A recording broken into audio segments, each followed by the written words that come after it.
3교시 시작할게요. 네, 이번 시간에는 교재 68페이지.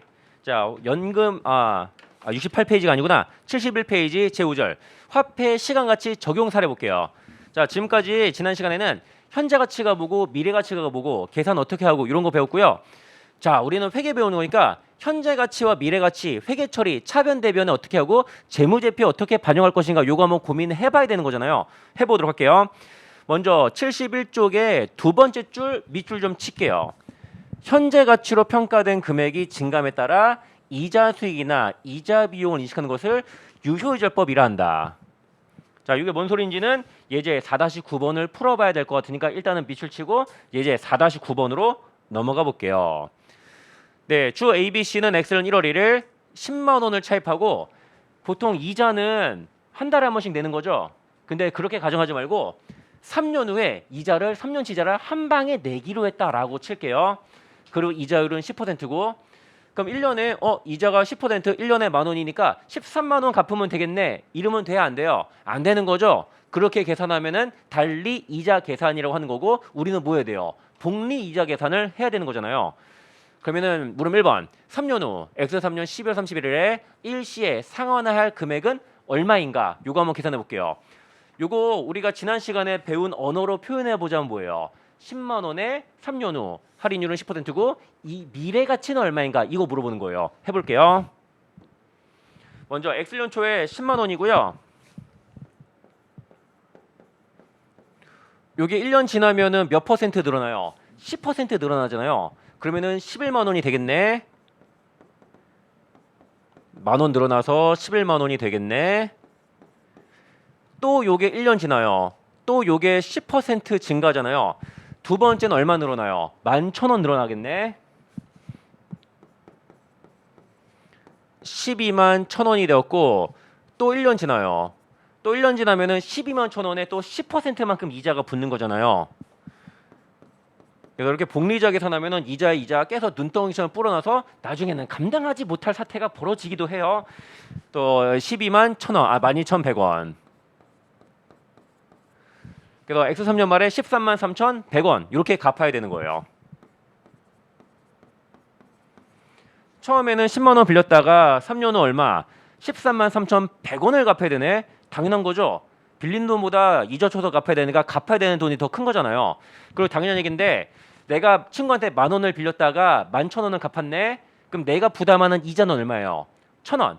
빌린 돈보다 갚은 돈이 더 많으면 그게 이자가 되는 거예요. 나는 10만 원 빌렸다가 13만 3,100원을 갚았잖아요. 내가 3년 동안 부담하는 이자는 얼마예요? 3만 3,100원이다. 이렇게 말할 수가 있는 거예요. 근데 3만 3,100원의 이자는 언제 내요?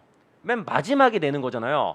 근데 맨 마지막에 이자 비용 3만 3,100원 하면 될까 안 될까? 안 되는 거죠. 우리는 발생주의를 배우는 우리 현금주의로 회계 처리하는 것이 아니라 발생주의로 해야 되는 거잖아요.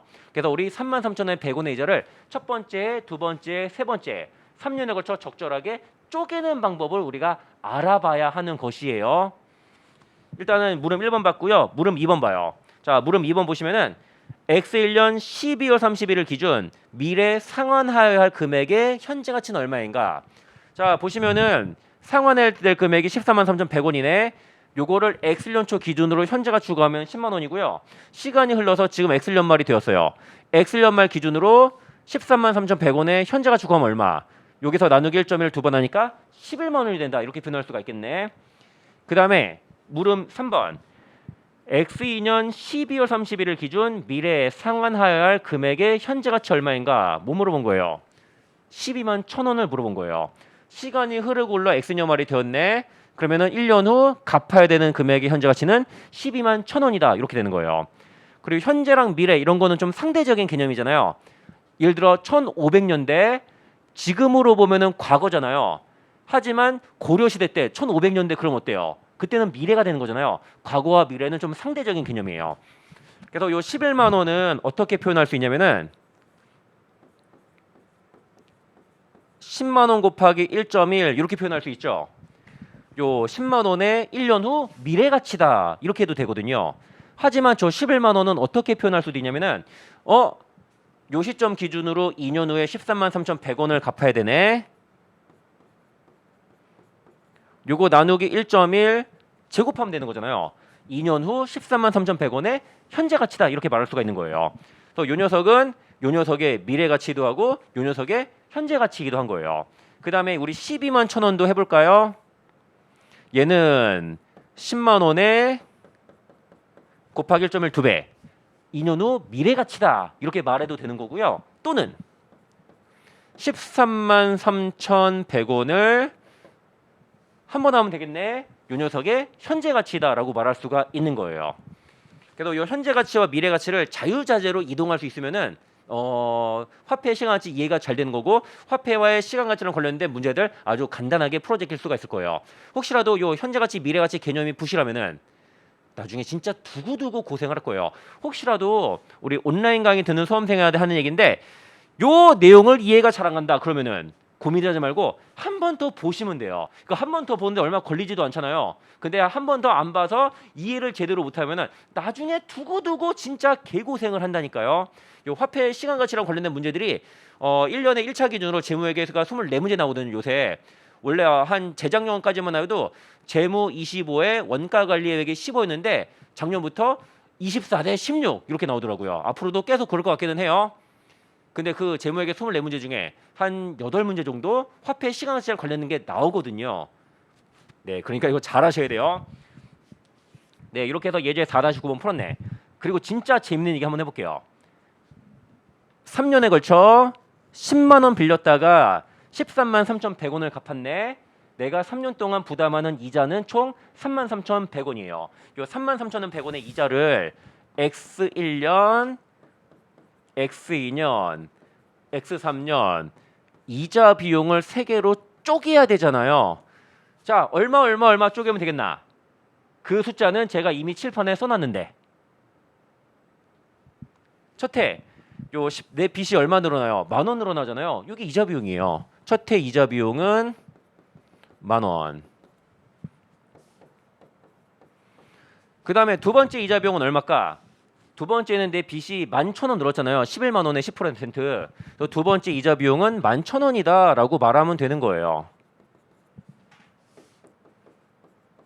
그 다음에 세 번째 이자 얼마? 12만 1,000원이 10% 불잖아요. 내 빚이 12,100원 늘어나잖아요. 그게 이자예요. 내 빚이 늘어나는 거. 합치니까 33,100원 나오네. 그 33,100원의 이자를 3년에 걸쳐 이렇게 나눴거든요. 이런 식으로 이자를 배분하는 방법을 나중에 배울 거예요. 유효 이자율법이라고 하는 거예요. 우리 방금 전에 요거 밑을 쳤잖아요. 현재 가치로 평가된 금액이 증감에 따라 이자 수익이나 이자 비용을 인식하는 것을 유효이자율법이라고 한다. 이렇게 봐도 돼요. 요 10만 원은 나중에 갚아야 될 돈 13만 3,100원의 현재 가치잖아요. 현재 가치 평가하면 반드시 따르는 게 유효이자율법이에요. 1년 동안 10% 불어나네요. 이렇게 이자를 구하는 방식을 유효이자율법이라고 하고요. 회계에서는 이렇게 유효이자율법을 적용해가지고 이자 수익이든 이자 비용이든 계산하는 것이 원칙이에요.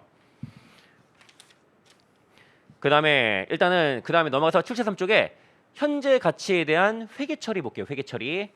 자, 우리는 재무제표 배우는 거잖아요. 현재 가치랑 관련된 거래가 발생하는 경우 차변 대변에 어떻게 분계를 때려야 적절하게 재무제표가 나올 것인가? 이거 한번 고민을 해봐야 되거든요. 그럼 73쪽에 밑줄을 칠게요. 첫 번째 줄. 명목 가치와 현재 가치 차이가 중요하다면 현재 가치로 평가하여 회계 처리해야 된다. 예시를 하나 들어볼게요.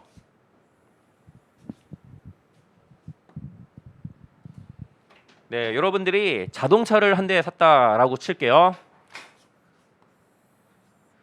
여러분들 첫 차는 몇 년 할부 때리는 게 국룰인가요? 10년? 10년은 너무 길고 5년 정도 하면 딱 적당할 것 같아요. 5년. 저도 첫 차를 내가 3년 때렸나? 아무튼 그랬던 기억이 나네. 나의 첫 차는 아직도 살아있나 궁금하네요.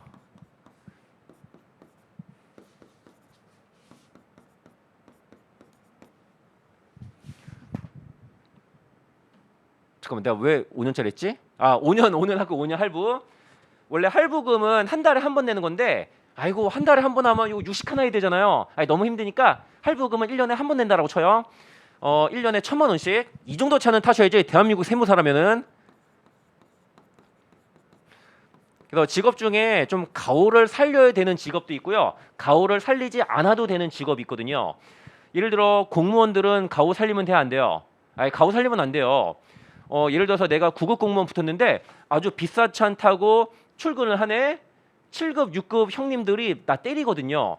하지만 세무사, 회계사 이런 직업은요. 좀 무리해서라도 좋은 차를 타고 다닐 필요가 있어요. 막 허름한 차 타고 다니면은 저 사람 실력이 없어서 돈 못 버는 회계사 세무사겠네. 쟤한테 일 맡기지 말아야지 이런 생각하고요. 그래도 적당히 좋은 차 타고 다니면은 돈 적당히 잘 버는 능력 있는 회계사 세무사겠네 이렇게 생각하는 경향이 분명히 있거든요. 아무튼 이 정도는 타셔야지 적어도. 내가 내야 되는 돈 총액이 얼마예요? 5천만 원이죠. 이 5천만 원을 명목 가치, 명목 금액이라고 해요. 현재 가치 구하기 전에 그냥 단순 합산하는 걸 명목 가치, 명목 금액이라고 해요. 근데 이거의 현재 가치 대충 얼마쯤 할 것 같아요? 한 4천만 원 정도 할 거예요. 현재 가치를 땡기면은. 할부로 사면 이렇게 사야 되고, 만약에 지금 당장 현찰박치로 사면은 한 4천만 원 정도만 사거든요.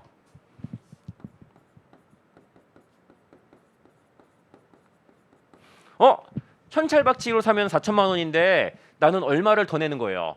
1,000만 원 더 내는 거잖아요. 그럼 1,000만 원이 뭐가 되는 거다? 5년에 걸쳐 이자 비용이 되는 거예요. 근데 그 이자 비용을 1,000만 원을 N방에서 1년에 200만 원? 에이, 이러는 거 아니에요. 어떻게? 유효 이자율법이라는 방법을 쓰셔야 되는 거예요. 그래서 요 5천만 원을 명목 가치라고요. 요 4천만 원을 현재 가치라고 하는 것이에요.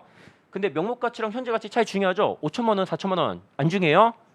안 중요한 사람 있으면 나한테 얘기해요. 1,000만 원이 안 중요한 사람은 나한테 1,000만 원 주시면 되는 거니까 1,000만 원 나에게 중요해요.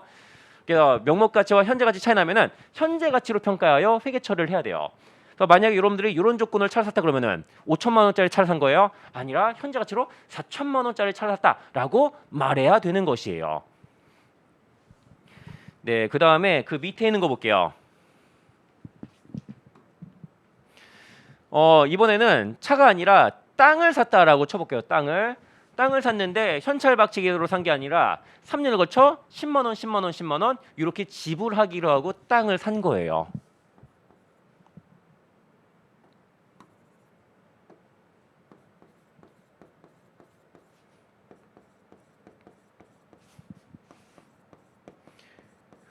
명목 가치는 30만 원이네. 근데 이거 현찰박치기로 샀어도 30만 원을 줘야 될까? 아니라 한 25만 원, 26만 원, 27만 원 요 정도면 될 거예요. 그래서 요거는 현재 가치로 평가를 해 주셔야 돼요. 할인율은 8%다라고 가정할게요. 이번에는.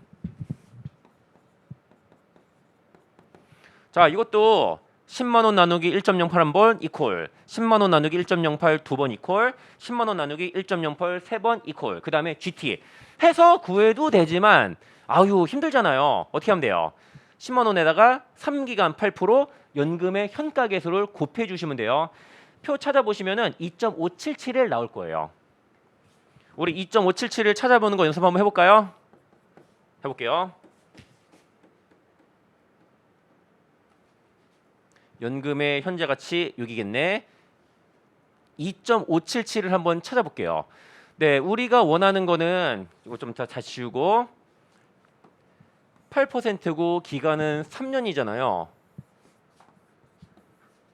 이렇게 찾아주시면 되는 거예요. 근데 숫자가 하나만 나올 때는 이렇게 찾을 바에는 그냥 계산기 두들기는 게 더 빠르지 않을까 생각이 드네. 근데 만약에 기간이 한 20기간 이쯤 되면은 이런 표를 찾아보시는 게 좋아요. 막 생각만 해도 토 나오지.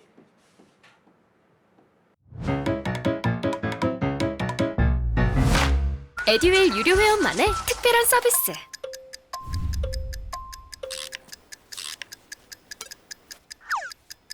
하치하차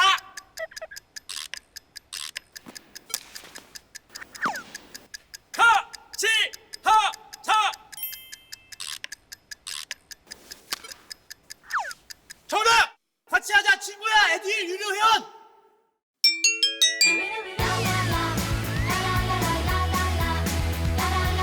친구 소개하고 현금 받는 혜택. 오직 에듀윌 유료 회원에게만. 에듀윌. 여기 있나? 아 잠깐만. 네, 이렇게. 그래서 요 녀석의 현재 가치는요. 25만 7,710원이다. 나는 땅을 25만 7,710원에 산 거다라고 해야 되는 거예요. 만약에 내가 할부로 사는 것이 아니라 현찰박치를 샀으면은 25만 7,710원에 샀을 거다라는 거예요. 자, 그 다음에 내 빚이 처음에는 25만 7,710원이잖아요. 우리 엑셀연초 회계 처리를 보여드릴게요. 토지라는 자산. 자산 중에서 제일 탐나는 게 토지죠. 우리 다 같이 열심히 강의하고 여러분들 강의 듣고 해서 나는 슈퍼 인기 강사 되고 여러분들은 세무사가 되고 우리 땅 부자 되도록 해요. 여러분들과 저는 한 배 탄 거예요. 그러니까 여러분들 제발 시험에 붙어요. 여러분들이 붙어야 나도 부자가 되는 거니까. 25만 7,710원. 차변에 25만 7,710원 썼으니까 대변에도 무언가 25만 7,710원 써야겠네. 이거 뭘까? 매입 채무라고 하면 되나요? 아니죠. 매입 채무는 외상으로 사긴 샀는데 재고 자산을 외상으로 샀을 경우에 발생하는 거잖아요. 이거 미지급 비용이라고 하면 되나요? 아니에요. 미지급 비용은 비용 지출할 게 있는데 나중에 내기로 한 경우가 발생하는 거잖아요. 얘는 뭘까? 미지급 금이라고 해요. 또 유형 자산 등등등을 외상으로 산 경우는 미지급 금이라고 해요.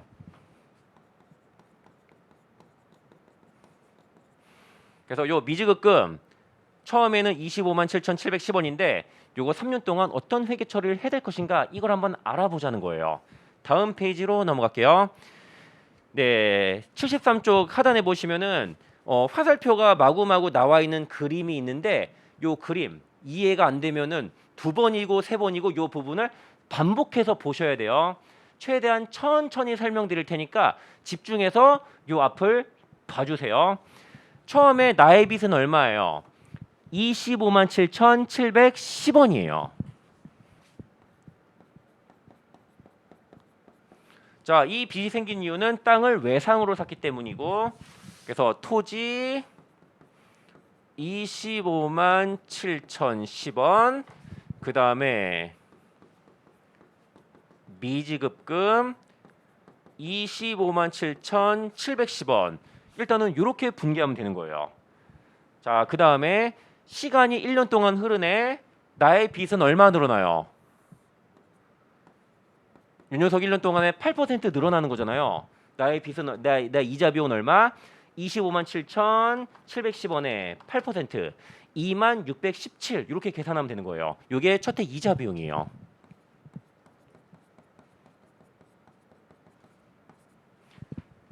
(2만 617) 자, 요 XXX 한 거 맘만 먹으면 얼마든지 구할 수 있는데 꼭 구해야 되는 숫자는 아니니까 대충 넘어갈게요. 요거 한번 회계 처리해 볼게요. 1년 동안 미지급금이 자, 미지급금은 부채고요. 부채는 대변에서 노는 거잖아요. 걔가 증가하니까 대변에 또 회계 처리하면 되겠네. 요 녀석이 2만 617 증가하고요. 요거 뭐라고 분개하면 돼요? 이자 비용이라고 분개해 주시면 되는 거예요. 1년 동안 내가 갚아야 되는 돈이 2만 617만큼 늘어나는 거잖아요.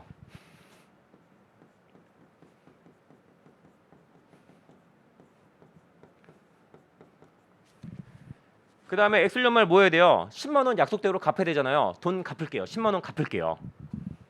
그러면은 내 빚이 어때요? 10만 원 줄어들어요. 선생님 이거 왜 떨어지는 건가요? 아이, 빚을 갚았으니까 떨어지는 거지. 빚이 늘어났다가 10만 원 갚은 거예요. 그럼 얼마 남아요? 17만 8,327 남겠네. 요것도 회계 처리해 보자면은 현금 10만 원을 갚아요. 요거는 돈 왜 내요? 미지급금 갚는 거잖아요.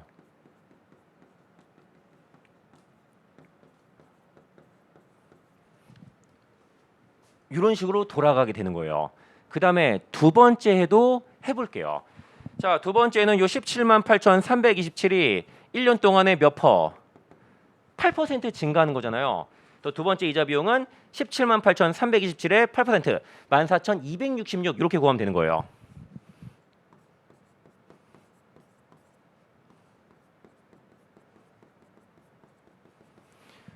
그러면은 요거 올라가는 거 회계 처리를 해볼게요. 1년 동안 미지급금이 14,266이 증가하고 요게 두 번째 해의 이자 비용이 되는 거예요.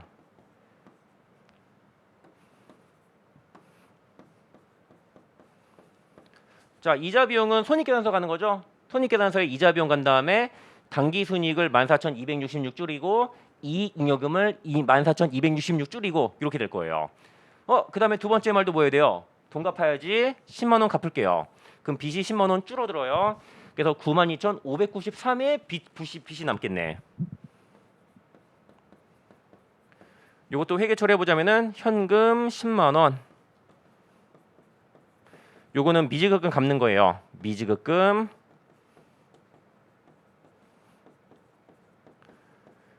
10만 원 이렇게 분계가 들어가게 돼요. 마지막 해도 해볼게요.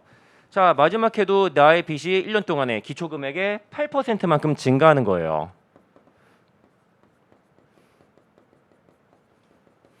세 번째 이자 비용은 7,407원. 실제로 92,593에 7% 한번 해봐요. 92,593 곱하기 8% 7407 나오네. 자, 맨 마지막 해는 숫자가 한 1, 2원 정도 차이 날 수도 있거든요. 그런 걸 보고 단수 차이라고 해요. 여기 현재 가치 평가하고 이렇게 하다 보면은 맨 마지막 해는 한 2, 3원 정도는 차이 날 수 있거든요. 그런 거에 목숨 걸면 돼야 안 돼요? 안 돼요. 맨 마지막 해는 그냥 대충 묻어버리시면 되는 거예요. 실제로 회계법인에서 회계사들이 재무제표 맞나 틀리나 확인해 보잖아요. 2, 3원 정도 틀리는 거 문제 삼을까요? 아무도 문제 삼지 않아요. 왜? 그 정도 틀린 거는 정부 이용자 의사결정에 아무런 영향을 미치지 않으니까. 그래서 한 몇십만 원 요 정도도 의사결정 영향 미치지 않잖아요. 그런 것도 그냥 대충 묻어버리면 되는 거예요. 아무튼 그래서 딱 10만 원 되고요. 맨 마지막에 갚고 땡 해주시면 될 거예요. 이것도 회계 처리로 보여드리자면은 1년 동안 미지급금이 7407 증가하네. 요게 이자 비용.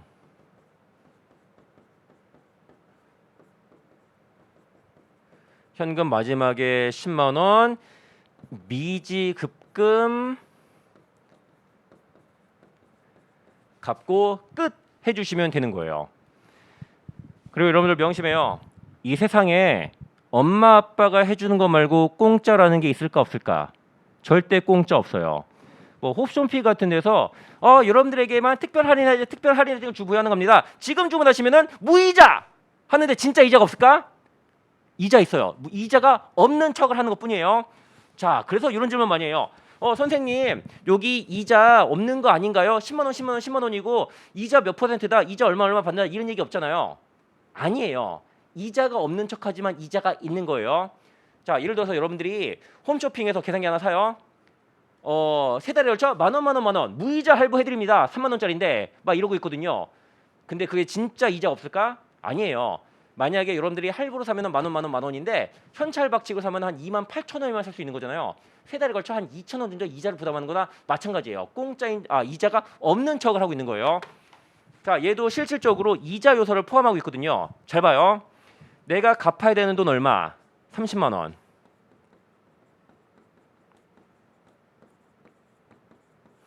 그 다음에 25만 7,710원을 이거 빌린 돈이라고 칠게요.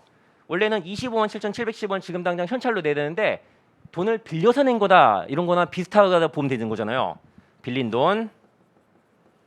실제로 빌린 건 아니지만 남이 나 대신 내준 거나 마찬가지잖아요. 이거 계산해 보시면은 30만 원 빼기 257710 하니까 42,290원 나오네. 요게 뭐예요?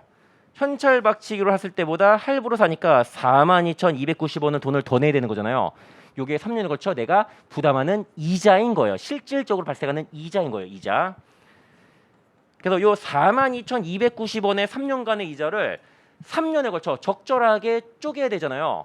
그래서 요 이자를 쪼개는 가장 합리적인 방법이 뭐다? 바로 유효 이자율법이라는 방법이거든요. 자, 42,290을 여기서 한번 찾아보세요. 여러분들 계산기에다가 2617 더하기 14,266 더하기 7,407을 해보세요. 42,290 약간 단수 차이가 있네. 없나? 아무튼 나오잖아요. 이게 바로 유효율법이에요. 그래서 여러분들 오늘 이걸 반드시 이해해야 돼요. 현재 가치로 10만 원의 현재 가치 구했네. 그게 1년 동안에 이자율만큼 불었다가 돈 갚는 것만큼 떨어지고 이자율만큼 불었다가 돈 갚는 것만큼 떨어지고 요 과정을 반복해 나가잖아요. 이런 걸 보고 유효 이자율법이라고 하는 거예요. 이 과정을 거치는 것들이 앞으로 진짜 많이 나오될 거고 요 논리를 이해하지 못한다면은 여러분들은 이미 시험 떨어진 이러면 안 되는데 이미 떨어진 거나 마찬가지일 거예요. 이것도 이해 못하고 시험 붙으려고 하면은 담장도 넘지 않고 도둑질에 성공하려고 하는 것 그런 생각이에요. 도둑놈만도 못한 생각이 되는 거예요. 자, 이렇게 그 다음에 일자별 회계 처리 보여드렸고 74쪽에 양가로 3번이 있는데 그 위에 두 줄 밑줄 좀 칠게요.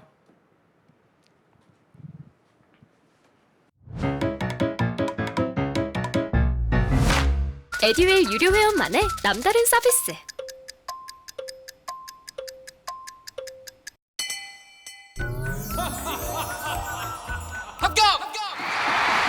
합격하고 돈도 받는 혜택. 오직 에듀윌 유료 회원에게만. 에듀윌. 우리도 합격! 자, 어디 갔지? 여기구나. 여기 밑줄. 현재 가치의 증가 8%를 이자 비용을 인식하는 회계 처리 방식을 유효 이자율법이라 한다. 거의 대부분의 경우 현재 가치를 평가한 경우 유효 이자율법이 적용된다. 자, 물론 예외적인 경우도 있는데 그런 건 세무 시험에 안 나오니까 현재 가치 평가했으면 무조건 유효 이자율법 하는 거다. 이렇게 기억해 두시면 될 거예요. 네, 그다음에 이번에는 엑셀 연말 재무 상태표랑 엑셀 연 포괄 손익 계산서 보여드릴게요. 보시면은 엑셀 연말에는 재무 상태표 어떻게 되냐면은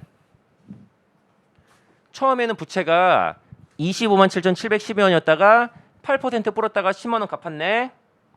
요 녀석이 아이고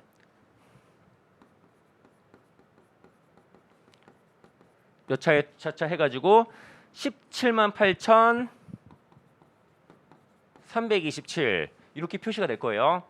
그리고 손익계산서에는 첫해 유효 이자율법에 의한 이자 비용이 요게 2만 617 이렇게 표시될 거예요. 자, 이자 비용은 이렇게 마이너스 표시해도 되고요. 그냥 2만 617 이렇게 표시해도 돼요. 이건 어떻게 표시할지는 누구만 회사 마음이에요. 그리고 회계 처리 재무제표라는 것은요. 정보이용자에게 더욱 유용한 정보를 제공하기 위한 것이 목적이잖아요. 지금 제가 회계 처리한 것은 순액 회계 처리고요. 총액 회계 처리라는 것도 할 수 있거든요. 그거를 설명을 드려볼게요. 자, 보시면은 엑셀 연말 현재 내가 갚아야 되는 돈의 현재 가치 얼마예요? 10만 원, 10만 원, 20만 원 남았네. 그거 현재 가치 17만 8,327이에요. 근데 현재 가치 평가하기 전에 금액도 정보 이용자에게 주면 좋은 거잖아요. 그래서 이걸 어떻게 표시할 수도 있냐면은 자, 미지급금을 일단은 현재 가치 평가하기 전에 금액이 20만 원이네. 20만 원으로 표시하고 현재 가치와 명목 가치의 차이가 얼마? 21,673이 나잖아요. 그래서 17만 8,327보다는 20만 빼기 21,673이라고 보여주면 더 좋겠죠. 이렇게 파란색처럼 표시하는 방법을 총액 표시라고 하고 파란색처럼 표시되도록 회계 처리하는 것을 총액 회계 처리라고 하는 거예요. 여기 뭔가 이름을 붙여야겠네. 요거를 현재 가치 할인 차금이라고 불러요.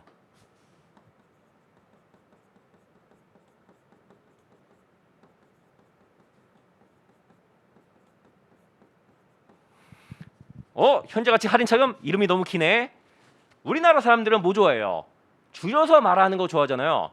현재 가치 할인 차금을 줄여서 뭐라 그럴까? 자, 써놨죠? 앞자 따면 되는 거잖아요. 현할차. 또 앞으로 현재 가치 할인 차금 다 안 쓰고 현할차 이렇게 쓸 거니까 참고해 두세요. 현할차는 명목 가치와 현재 가치 차이를 총액으로 보여줄 때 등장하는 계정 과목이다 이거예요. 그러면은 우리 요거 한번 보여드릴게요. 엑스1년 초에 토지 25만 7,710원, 미지급금 25만 7,710원 했잖아요. 근데 미지급금은 현재 가치로는 25만 7,710원인데 명목 가치 얼마예요? 30만 원이잖아요. 그러면 이렇게 해볼게요. 요거 명목 가치 30만 원으로 바꿔요. 그러니까 대차가 안 맞네. 얼마? 42,290이 대차 안 맞잖아요. 요거를 현재 가치 할인 차금 현할차 이렇게 분개하면 되는 거예요.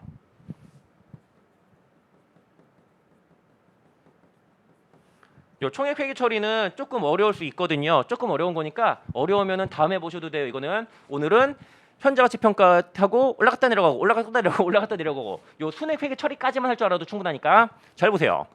자, 재무 상태표 이렇게 표시될 거거든요. 얘가 토지 257,710.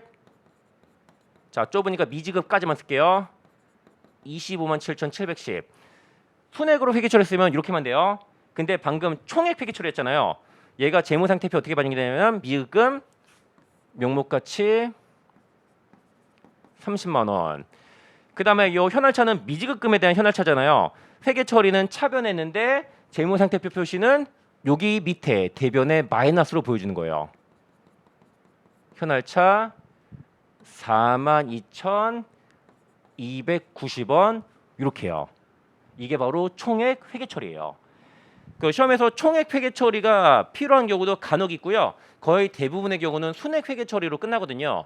또 여러분들 공부할 때는요. 일단은 그림부터 그리시고 그 다음에 순액으로 회계 처리하는 거 어렵지 않잖아요. 요 그림을 그대로 차변 대변에 옮겨 적으면 순액 회계 처리잖아요. 그 다음에 여기다가 살짝 손 보면은 총액 회계 처리로 바뀌니까 그런 식으로 공부하시는 게 제일 좋아요. 그 다음에 현할차가 처음에는 42,290원인데 요거 끝까지 그대로 남아있으면 되나요? 아니라 3년 동안 없어지잖아요. 자, 42,290원이 1년에 얼마씩 없어질까? 계산기에다가 22,617 더하기 14,266 더하기 7407 한번 해보세요. 얼마 나오나? 42,290원 나오는 거죠. 그래서 이렇게 하는 거예요. 보면은 요 미지급의 현재 가치가 20,067만큼 증가잖아요. 요거는 총액 회계로 치면은 현할차가 줄어드는 거예요. 그래서 요거 다 현할차를 삼각한다 표현하거든요. 이렇게 해주시면 되는 거예요.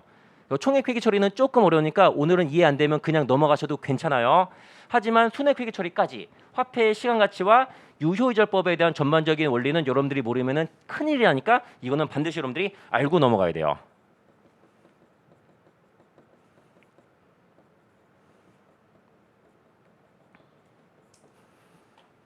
이게 화폐의 시간 가치였어요. 네, 그 다음에 이어서 우리 4-10번도 한번 해볼게요. 여러분들이 4-10번 예제를 복습하면서 혼자 풀어냈다. 오늘 공부 끝난 거예요. 조금 어려워요. 주 ABC는 X년 1월 1일 토지를 취득했대요. 근데 구입대금이 3년에 걸쳐 지급하는데 매년 똑같은 금액이 아니네. 연금이에요, 연금 아니에요? 연금이 아니에요. 따라서 현재가 주고할 때 연금화의 현가에서 쓸 수 있나 없나? 없죠. 일일이 손으로 구하는 노가다를 할 수밖에 없는 거예요. 그래서 100만 원, 50만 원, 80만 원 지급하기로 했고요. 할인율은 5%래요. 일단 요거 보자마자 뭐 하고 싶은 생각이 드나요? 저 현금의 현재 가치가 얼마인가 구하고 싶죠? 네, 구해볼게요. 네, 현금 지급하는 게 100만 원, 50만 원, 80만 원.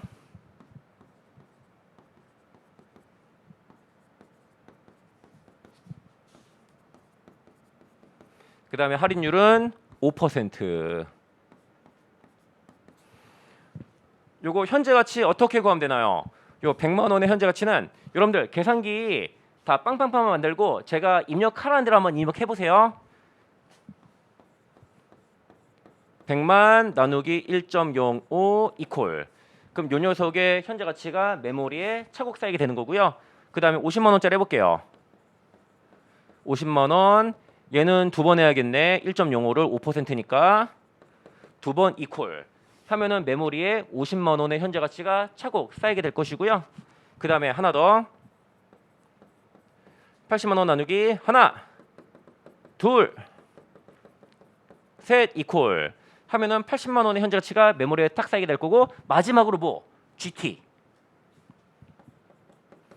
누르면은 현재 가치가 한 방에 로딩이 될 거예요. 액정에 296,966점 얼마 떴죠? 네, 훌륭해요. 요 카시오 계산기의 가장 유용한 기능이고 요 기능 여러분들 앞으로 진짜 많이 쓰게 될 거예요. 296,000 966 이렇게 얘는 이제 지울게요.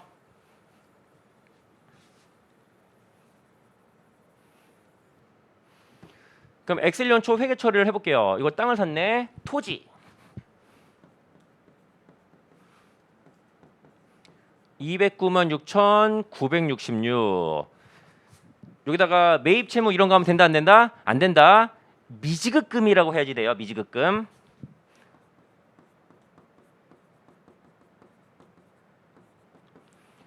여러분들 내년에 꼭 한 3천만 원, 4천만 원 정도 되는 미지급금이 꼭 생겼으면 좋겠어요. 왜? 세무사 시험 붙은 다음에 자동차를 풀할부로 질러서 생기는 미지급금. 그런 부채는 언제든지 환영인 거죠. 부채도 능력이라니까요. 그 다음 이어진 회계 처리. 요 미지급금 뭐 해야 돼요? 현재가치 평가에서 구한 거잖아요. 유효이자법 해야죠. 미지급금이 처음에는 이렇게 209만 6,966이에요. 근데 요 녀석이 첫 해 1년 동안에 몇 퍼센트 늘어나요? 5% 늘어나요. 요 5% 늘어나는 걸 뭐라 그런다? 내 빚이 5%만큼 늘어나는 거잖아요. 요게 첫 해 유효이자법에 의한 이자 비용이 되는 거예요. 104,848이 나오네.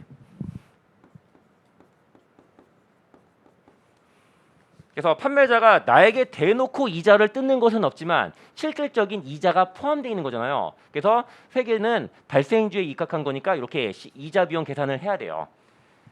그 다음에 엑셀련 말에 미지급금 빼기 얼마 하면 돼요? 100만 원 갚으니까 100만 원 쭉 떨어뜨리면 되는 거예요. 그러니까 120만 1,814 나오네. 그러면은 요 과정을 회계 처리해 볼게요. 1년 동안 미지급금이 104,848 증가하네. 요게 유효이자율법에 의한 이자 비용. 그 다음에 현금 100만 원 갚아요. 현금 100만 원이 없어지고 요 빚 갚는 거잖아요. 미지급금 100만 원. 더 여러분들이 할부로 자동차를 사게 되면은 한 달에 한 번씩 이직거리를 실제로 하진 않을 건데 실제로 여러분들에게 이런 거래가 발생하게 되는 거예요. 그리고 여러분들 강의 제대로 잘 듣고 있죠? 학생들 중에 어떤 질문 많이 하면 선생님 120만 1,804원이 1814원이 어떻게 구해지는 건가요? 이렇게 질문들 많이 해요. 왜 이런 질문 할까? 제가 고민 많이 봤거든요. 왜 이런 질문 할까? 건방지게 강의를 1.6배, 1.8배 이렇게 배속을 이빠이 늘려서 들으니까 이런 대참사가 벌어지게 되는 거거든요. 여러분의 목적은 뭐예요? 강의 빠르게 듣고 끝내는 건가요? 아니라 빠르게 세무사 시험에 붙는 거잖아요. 그래서 우리의 궁극적인 목표를 최대한 빨리 달성하기 위해서는 강의는 무조건 1배속으로. 잔소리 너무 많이 해서 미안해요. 똑같은 소리. 지겨워 죽겠다. 이런 불만 사항이 많은데 이렇게 안 하면 여러분들 그 악마 새끼가 계속 배속 늘려 유혹하는 바람에 여러분들 넘어간다니까요. 유혹에 넘어가지 않기 위해서는 제가 이렇게 잔소리를 해야 돼요. 미안. 아무튼 두 번째도 할게요. 네, 두 번째도 이 녀석이 몇 프로? 5% 늘어나겠네.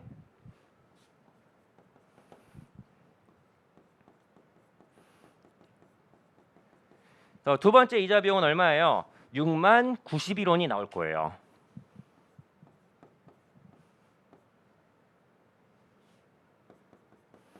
그 다음에 두 번째는 요거 빼기 얼마 하면 돼요? 50만 원 갚으니까 빼기 50만 원 하면 되겠네. 그럼 요게 76만 1,905원 돼요.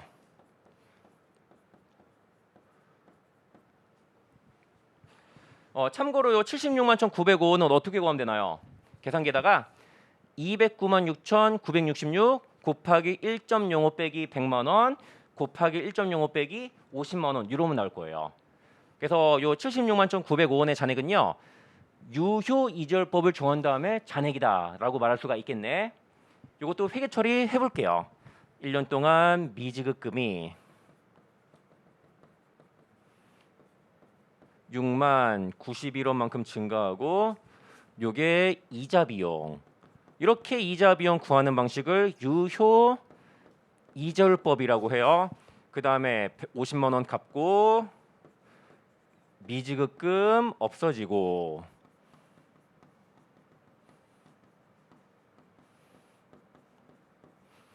그 다음에 마지막 해볼게요. 또 5% 늘어나겠네. 마지막 해 이자 비용은 38,095원 나와요.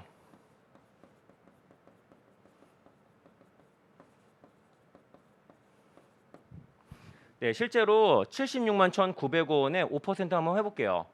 진짜 나오네. 네, 맨 마지막에는 숫자가 약간 2, 3원 정도 차이 날 수 있거든요. 그런 거는 단수 차이니까 쿨하게 무시한다. 여기 딱 얼마 돼요? 딱 80만 원 될 거거든요. 맨 마지막에 80만 원 갚고 나면은 빵원 되면서 종료되는 것이에요. 이것도 회계 처리로 보여드리자면은 미지급금 38,095가 증가하고 요게 이자 비용. 그 다음에 맨 마지막 해는 80만 원 갚는 거잖아요. 현금 80만 원 갚고 미지급금 없어지고 모든 거래 끝 해주시면 되는 거예요. 그 다음에 여러분들 이런 질문 많이 해요. 요 미지급금은 3년에 걸쳐 이렇게 유효자 분개했잖아요. 토지는 뭐 안 하나요? 에이, 토지는 할 거 없어요. 만약에 내가 토지를 산 게 아니라 자동차를 이리 조건을 샀다고 쳐요. 그럼 토지가 아니라 자동차겠네. 근데 자동차는 뭐 해야 될까? 3년에 걸쳐. 3년이 아니라 전체 내용에 걸쳐 감가상각을 해야 되는 거잖아요. 근데 토지는 감가상각 할까 안 할까요? 안 해요. 왜? 토지는 영원한 거니까. 토지는 예외적으로 감가상각하는 경우도 나중에 배우는데 일반적으로 안 하거든요. 토지는 영원하니까. 네, 그렇게 봐주시면 돼요. 그 다음에 요거 진짜 중요한 얘기예요. X2년 말 미지급금 잔액이 76만 1,905원이잖아요. 요 76만 1,905원은요. 요거를 현재 가치 평가하고요.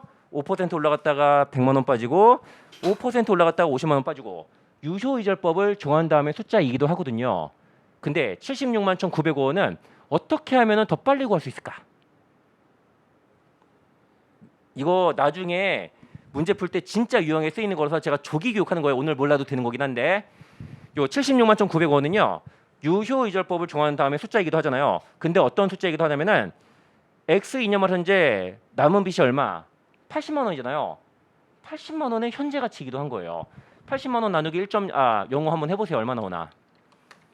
똑같이 나오네. 다시 한번. 그래서 특정 시점의 잔액은요. 유효이절법을 정한 다음에 숫자이기도 하지만 남아있는 현금 흐름의 현재 가치이기도 해요. 또 실제 실전에서 이런 문제 나오거든요.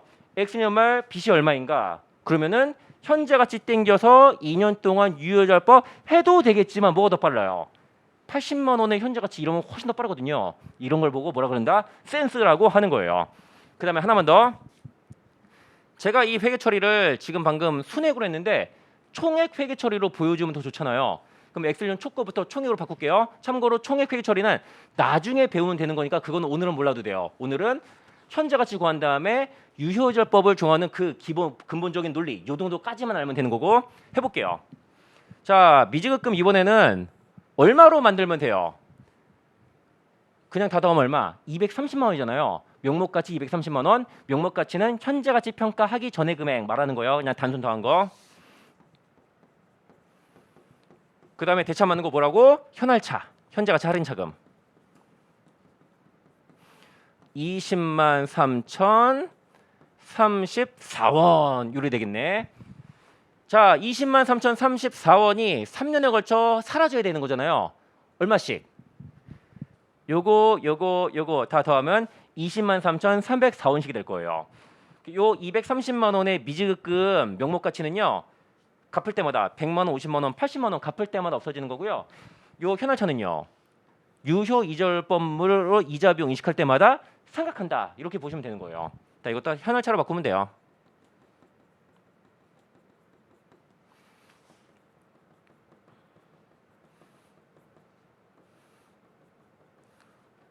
여러분들 회계 처리는 순액이 기본이다, 총액이 기본이다. 무조건 순액이 기본이에요. 요 까만색으로만 한 거, 요 까만색만 할 줄 알아도 거의 대부분의 문제가 풀리거든요. 근데 이 총액 회계 처리를 제가 알려드리는 이유는 뭘까? 뭐냐면은 2차 시험에서 회계 처리 하시오 이런 문제들도 은근 많이 나오거든요. 그걸 대비해서 하는 거예요. 근데 처음부터 총액 회계 처리하면 되게 어렵거든요. 얘는 그나마 좀 쉽지만 좀 더 어려운 거래 보면은 바로 총액으로 하기 진짜 어려워요. 그래서 순액으로 한 다음에 그 다음으로 총액으로 바꿔치기 하기. 여러분들에게 끊임없이 이거를 반복 숙달을 제가 시켜드릴 거예요. 네, 이렇게 해가지고 화폐 시간 가치 이거 진짜 중요한 거였는데 네, 끝났네. 여러분들 오늘 저녁에 오후에 진영학 강의 듣죠? 저녁에 여기 화폐 시간 가치 복습 안 하면 여러분 어떻게 돼요? 아주 끔찍한 일이 벌어질 거니까 저녁 드시고 반드시 뭐부터 요 화폐 시간 가치 먼저 복습을 하셔야 돼요. 우리 잠깐 쉬었다가 다음 시간에 제5장 현금 및 현금성 자산으로 넘어갈게요.